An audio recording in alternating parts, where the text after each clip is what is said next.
Good afternoon, and thanks for joining us for Living Local, your lifestyle show for all things Charleston and beyond. I'm Ashley Meservey. Medical Monday, sponsored by East Cooper Medical Center. Joining us today, we have Dr. Brodie McKoy. He is an orthopedic surgeon here at East Cooper Medical Center. Thanks for being with us today. Well, thank you so much for having me. Loving the bow tie. Well, thank you so much. I appreciate you. I spend my life tying knots. So I figured if I tie knots to people's body, maybe I could tie one around my neck. It's like your signature. That's I it, love that's it. it. All right, so before we talk about all the things you do here at East Cooper Medical, let's just talk about you. Sure. Tell us your background. Sure. Yeah, so I'm a South Carolina native. I grew up in Camden, South Carolina, moved to Charleston in 1988, and I went to undergraduate school here, and then went to medical school here, and did a general surgery and orthopedic surgery residency. So 4 years of college, and then 12 years of school after that. So 16 years of post graduate education. And you're probably still taking classes. Still taking classes. So always my oldest daughter was in first grade, and I was still training. I said, "Sweetheart," I said, "either you real fast or your daddy's real slow. You're not supposed to be in school at the same time as your parents." So I love that. there's a lot of education.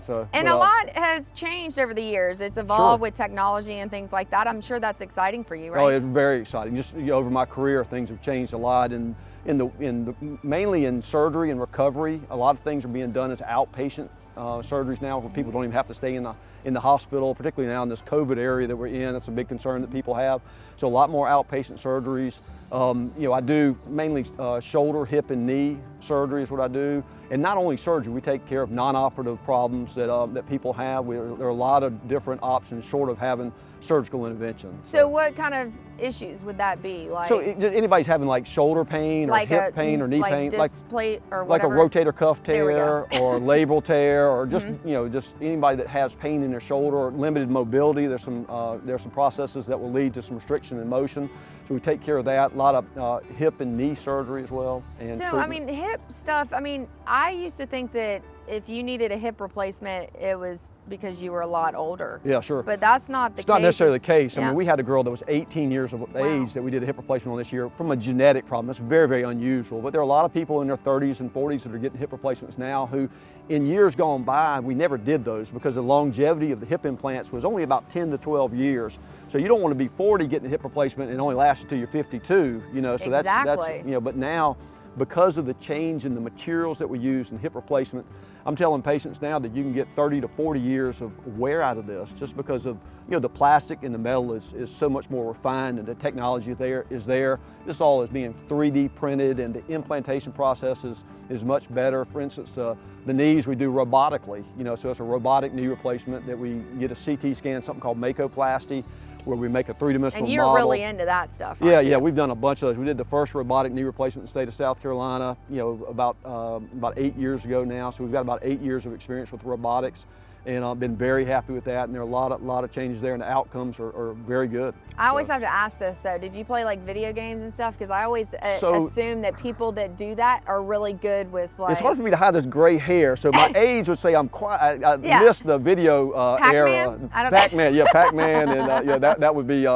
would be my era. So but it's a lot of it is robotics. So there's a lot of computer generated stuff, and does it challenge you in a different way? There's some different challenges. The refinement. I mean, we're talking about cuts to within 1/10 of a millimeter of precision, so 1/10 of the thickness of one of your hairs. So things have gotten so much more precise. And I tell people with as far as knee replacements are concerned, and to be able to fit the knee, perfectly is what's the difference between an okay outcome and a great outcome. So for instance, if your foot's a size 7 and I give you a size 8 shoe and say wear this the rest of life, you're not gonna be happy. Or if I give you a size 6 shoe, you're not gonna be happy. The only way a 7 foot is happy is with a 7 shoe.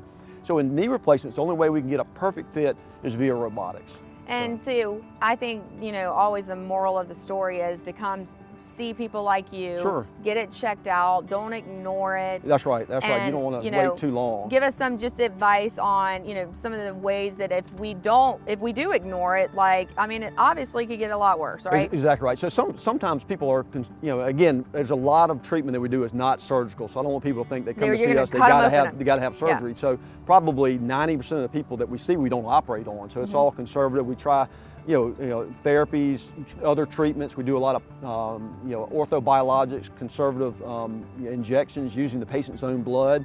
PRP, which is platelet-rich plasma, where we spin down the blood and get the growth factors and inject that in there. So they're all kind of options that we have short of surgical intervention. And y'all have got great physical therapists. We've got great physical therapists. And if you wait too long, I mean, it can lead to problems with recovery because your muscles get so weak, you get deterioration of the bone. So it's best to know early. You come in, get some x-rays, get an exam, just to see where you are on that timeline. And we say, hey, listen, we can do some conservative management and we expect that you'll be able to make it 5 or 10 years before you ever need to have anything done, or maybe never. Well, and you could have a problem with this knee and you're trying to compensate and be messing up the other one, right? Mainly the other hip. We see it all the time. Okay. So people that have a bad knee on one side, it usually affects the contralateral, the other side hip. It can be the other knee as well. So, I mean, your whole body is a unit together, so it just has to be in sync.